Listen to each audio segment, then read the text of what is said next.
show you how I do water changes in my tank.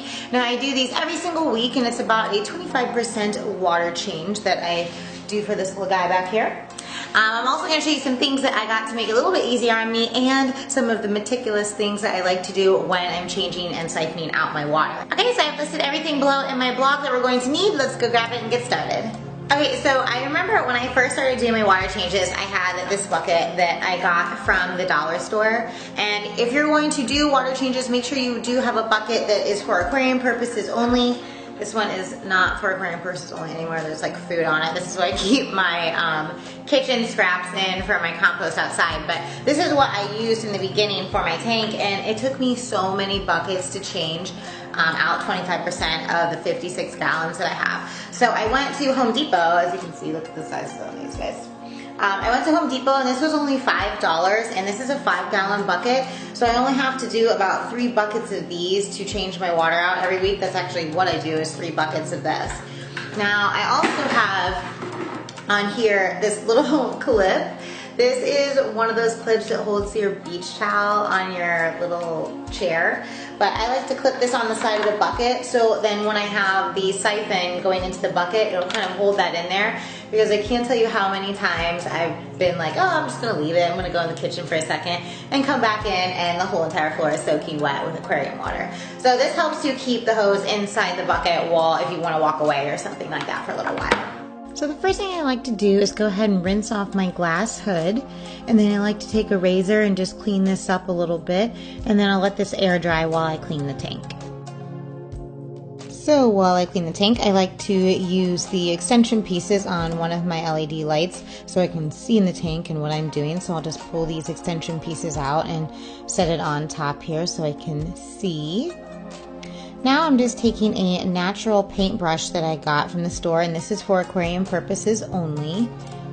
And I like to go ahead and brush and clean off all the leaves of my plants. I don't have too many plants right now, so this isn't too big of a chore, but I like to get some of that algae growth off so that they still look nice and pretty and green. Now I want to talk to you guys a little bit about the benefits of doing water changes.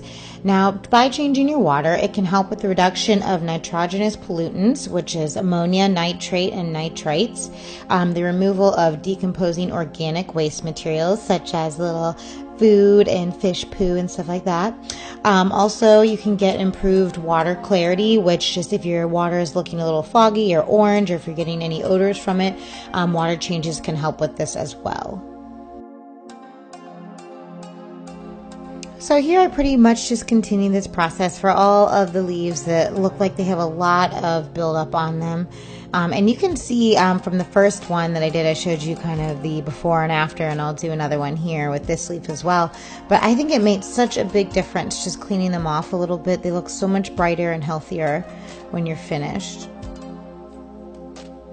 So here's the before, and then the after. It just looks so beautiful.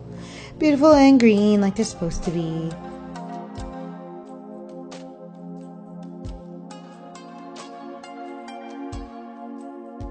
And here I have an Aquarium magnet glass cleaner.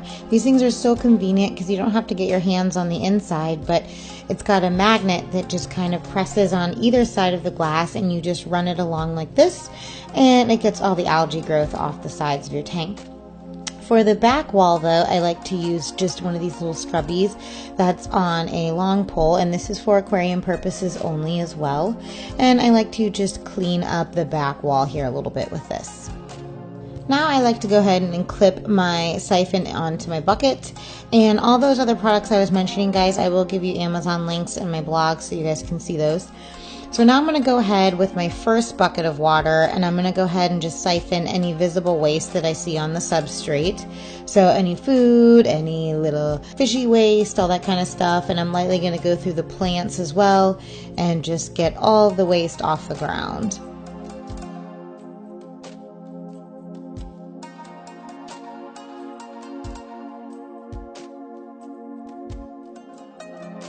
Alright, when my bucket gets about halfway full, I like to unplug my filter. Now I also do not change my filter the same day I change my water. Now I've done this before in the past, and it will, well, I don't know about for you, but it ended in complete disaster for me as far as my fish were concerned. So I never change my filter the same day I change my water. I'll usually wait maybe 2-3 days later, and then I'll change my filter if it's time. So once you got a full bucket of water, you definitely do not want to throw that down the toilet. Go ahead and put that in your garden or water your plants. It's got so many nutrients that are great for your plants. So if you have anything outside, even your grass, you can water your grass if you don't have any plants. Just go ahead and use it on your plants though. Alright, so for my second bucket of water, I like to just leave the siphon off there to the side, siphoning water out. And I will take the end of my paintbrush and I'm going to slowly start stirring up my substrate. Now the substrate I use is actually sand, and sand, one of the problems that comes along with it is it can produce anaerobic conditions, which result in stagnation and the release of toxins.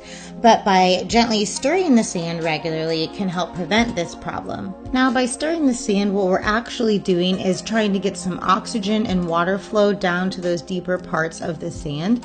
So you want to make sure you stay away from any of your plants though. Stay away from the roots and everything. We don't want to disturb them. So any area that does not have any plants, feel free to go ahead and stir.